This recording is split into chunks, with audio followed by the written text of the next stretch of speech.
आज हम एक ऐसी कहानी की परतें खोलने जा रहे हैं जो किसी जासूसी नोवेल से कम नहीं है। ये शुरू होती है बांग्लादेश की राजधानी ढाका के एक 5 स्टार होटल से और इसके तार जुड़ती है सीधे चीन के बीजिंग में हुई दुनिया की सबसे बड़े एक मीटिंग से। इस कहानी में रहस्य है, सस्पेक्ट है, एक मौत है और एक ऐसी चर्चा है जिसने पूरी दुनिया के खुफिया गलियों में तहलका मचा दिया।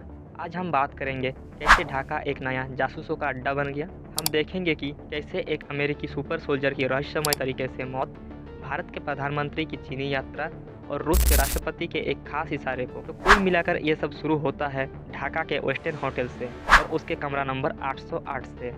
ये बात है कुछ हफ्तों पहले की, जहां टेरेन जैक्सन नाम की एक अमेरिकी नागरिक ठहरा हुआ था। अगली सुबह वो अपने कमरे में मृत पाया गया और जैसा कि बांग्लादेश के अधिकारियों ने कहा कि ये एक हार्ट अटैक मामला लग रहा है, लेकिन टेरेंस कोई आम आदमी नहीं था। वो अमेरिका की सबसे खतरनाक और खुफिया एजेंसी स्पेशल ऑपरेशन फोर्स का हिस्सा था। इन्हें 18A भी कहा जाता है। ये वो लोग को कहते हैं जिन्हें खास तौर पर डायरेक्ट एक्शन यानी दुश्मन को खत्म करना और दूसरे देशों की सरकार बदलना और खुफिया ऑपरेशन के लिए ट्रेंड किया जाता है। अब सवाल यह उठता है कि ऐसा खतरनाक वन मैन आर्मी ढाका में क्या कर रहा था। ऑफिशियल कहानी कहती है कि वो किसी बिजनेस के सिलसिले में आया था, लेकिन जासूसी की दुनिया में बिजनेस का मतलब कुछ और ही होता है। मामला तब और पेचीदा हो गया जब उसके बॉडी को बिना पोस्टमार्टम किए ही अमेरिका को चुपचाप सौंप दिया गया। अब जैसे ही ये खबर फैली, अमेरिकी स्पेशल ऑपरेशन कमांड की ओर से लेफ्टिनेंट कर्नल एलिसन स्कॉट का एक बयान सामने आया। उन्होंने 4 सितंबर को एक चिट्ठी में कहा कि ये खबर गलत है और हमारे सभी सैनिक सुरक्षित हैं और ढाका में हमारा कोई ऑपरेशन नहीं चल रहा। ये बस एक दिखावे का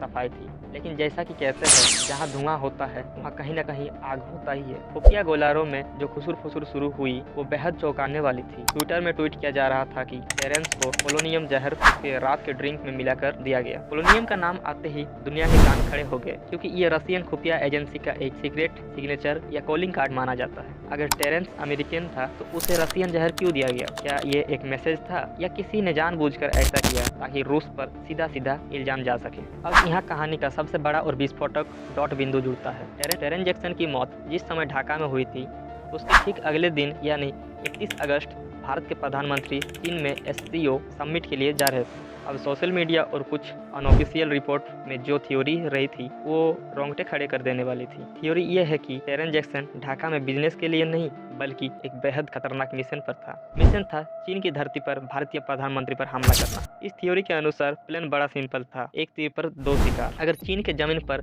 PM मोदी को कुछ हो जाता तो इसका सीधा इल्जाम चीन पर लगता और भारत और चीन जो सीमा के लिए तनाव में है वो हमेशा के लिए दुश्मन बन जाते। इससे भारत में एक बहुत बड़ा राजनीतिक भूचाल आ जाता और अमेरिकी के सबसे बड़े कॉम्पिटिटर चीन को भी दुनिया के सामने विलन बना देता। ये कहा जाता है कि अमेरिका को भारत की आज़ाद भारत नीति, खासकर रूस के साथ उसकी दोस्ती पसंद नहीं आ रही थी, लेकिन ये प्लान अल्टीमेट फेल हो गया। तो घबराने की कोई बात नहीं है और उसे फेल्ड कैसे किया गया ये बड़ी दिलचस्प बात है। यहीं पर कहानी के तीसरे खिलाड़ी की एंट्री होती है, वो है रूस। SCO समिट के दौरान एक ऐसी तस्वीर सामने आई जिसने दुनिया भर के डिप्लोमेट को हैरान कर दिया। जब PM मोदी और पुतिन को द्विपक्षीय बातचीत के लिए जाना था तो वो अलग अलग गाड़ी में नहीं गए जैसे कि जनरली होता है, लेकिन राष्ट्रपति पुतिन ने अपने पर्सनल लिमोजिन में बाकायदा PM मोदी को इन्विटेशन दिया और बुलाया कि आप आइए और बैठिए, और एक साथ मीटिंग में पहुंचे जैसे कि 2 दोस्त जा रहे हैं। रास्ते भर दोनों के बीच बातें होती रही। जासूसी की दुनिया में एक राष्ट्रपति की पर्सनल कार को सुरक्षित जगह मानी जाती है जहाँ कोई बातचीत रिकॉर्ड नहीं होती। किसी को नहीं पता उन 10 मिनट में उनके बीच क्या बातचीत हो रही थी, लेकिन थ्योरी के अनुसार शायद पुतिन ने यही कहा कि हमने सब कुछ संभाल लिया है, अब आप सुरक्षित हैं। कहा जा रहा था कि भारत और रूस की खुफिया एजेंसी ने इस साजिश को पहले ही सूंघ लिया था और इससे पहले कि टेरेन जैक्सन ढाका में अपना दूसरा कदम चलता उससे पहले ही उसका खात्मा कर दिया गया।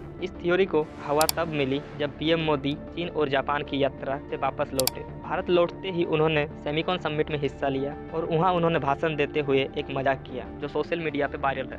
उन्होंने कहा कि मैं जापान और चीन की यात्रा में गया था, इसके लिए ताली बज रही है कि वापस आने की खुशी में ताली बज रही है? आप गया था इसकी ताली बजा रहे हो, आया हूँ इसकी ताली बजा रहे हो।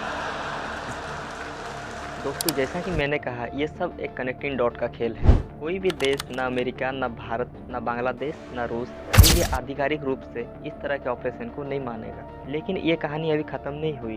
ढाका का जासूसी आंकड़ा अभी भी गर्म है और हाल ही में खबर मीडिया पर फैल रही है कि ढाका के ही शेराटन होटल में पाकिस्तान की खुफिया एजेंसी आईएसआई के एक एजेंट की निगूढ़ तरीके से मौत हो गई।